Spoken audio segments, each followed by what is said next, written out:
What if I told you the most dangerous person in any room isn't the one shouting for attention? It's the one who says nothing.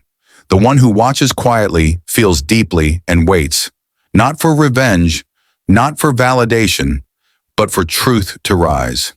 You see, there's a common misconception in this world that empathy equals weakness, that those who feel too much can't fight back, that those who forgive easily must lack boundaries. But Carl Jung saw it differently. Jung believed every human carries both light and shadow, not just traits, but entire realities. And nowhere is this duality more potent, more volatile, than in the soul of an empath. Empaths live in the world of extremes. They can feel joy as ecstasy and betrayal as soul-deep collapse. And yet they continue to show up with softness, not because they haven't been hurt, but because they have, deeply, repeatedly, and they made a choice to feel anyway, to stay open, to love while knowing the cost. But here's where it turns. Carl Jung introduced the concept of the persona, the mask we wear in society, and the shadow, the hidden, often rejected parts of our psyche. The empath doesn't just wear a mask, they become a mirror, reflecting back the energies around them, often at the expense of their own identity. And yet underneath that mirror is something powerful, something sacred, the self, the true center of being. Jung said individuation is the process of becoming whole.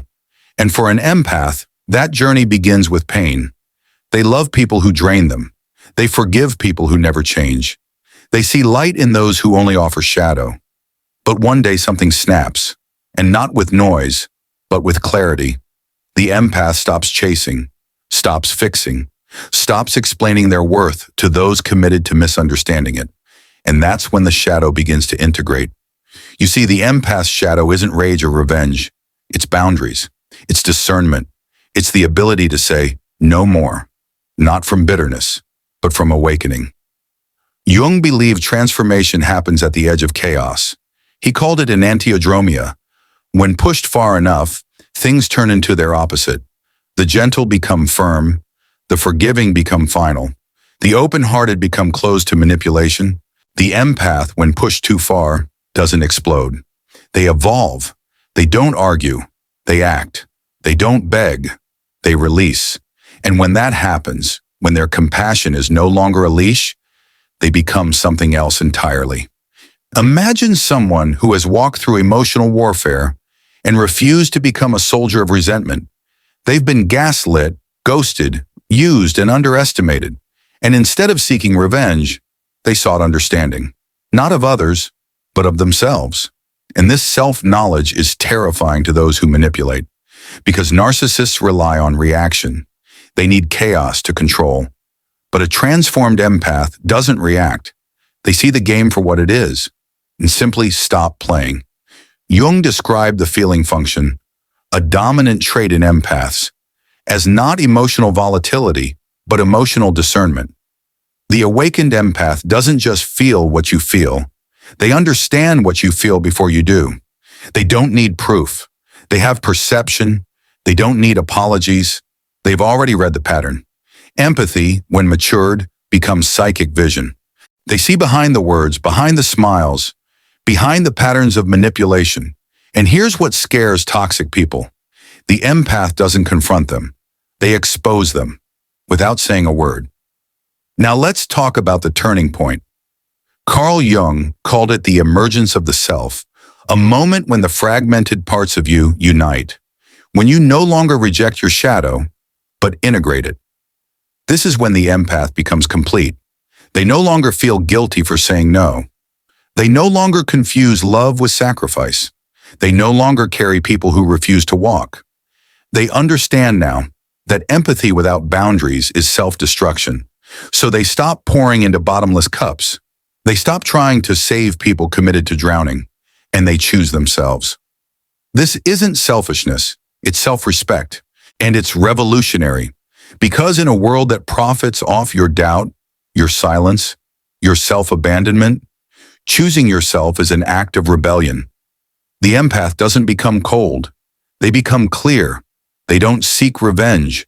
They seek alignment. They don't shout. They whisper, and even that carries more power than a narcissist's scream. Jung believed that within every wound is the potential for rebirth. He called it the return of the repressed. For the empath, their repression isn't anger, it's power. They were taught to be small, to be agreeable, to be easy to love. But the truth? They were never meant to be easy. They were meant to be true. And now, they're done hiding. The empath who has integrated their shadow doesn't fight battles. They change battlegrounds. They don't argue over worth.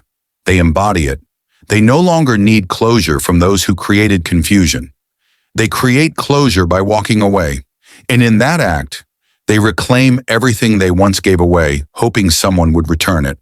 Jung warned that most people never reach individuation because they fear the shadow. But the empath had no choice.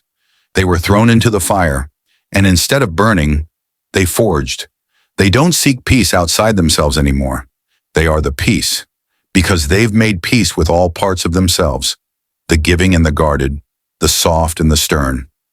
The narcissist's greatest mistake? Thinking the empath needs them. But the truth is, the empath never needed them. They just wanted to believe in them. Now the illusion is shattered, and with it, the old version of the empath dies. What rises in its place is what Jung would call a psychologically sovereign being, someone who cannot be gaslit, guilt-tripped, or guilted into shrinking, someone who doesn't seek to be understood, but to live in truth. They've stopped giving unlimited access to people who bring limited respect. They've stopped mistaking familiarity for loyalty. They've stopped explaining their worth. They've remembered who they were before the world convinced them they were too much. And now, they're just enough for themselves. They no longer measure love by sacrifice, but by presence. They no longer wait for apologies that never come. They no longer dim their light to fit someone else's comfort zone. This is the empath's final form.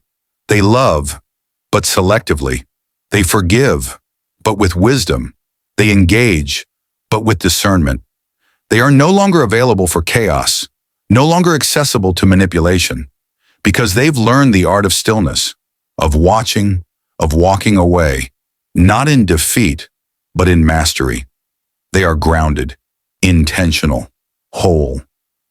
The awakened empath has nothing to prove, nothing to chase, nothing to fix. They've stopped negotiating with people who see them as optional. They've stopped over-explaining to those who were committed to misunderstanding them. They've started living for themselves, and in that shift, they become unstoppable. Not through force, but through alignment. Not with vengeance, but with vision. Jung said that the most powerful person is the one who has faced themselves fully. The awakened empath has done this. They've grieved the false selves, released the old stories, integrated the shadow, and now they are whole. Not perfect, just real. And that is what makes them truly dangerous. Because nothing is more powerful than someone who cannot be seduced, silenced, or controlled. Someone who chooses truth every single time. Someone who knows that peace is not found in others. It's created within. Thank you for watching. If this resonated with your soul, if you saw yourself in this journey, subscribe to Deep Psyche, because here we don't just speak truth, we become it.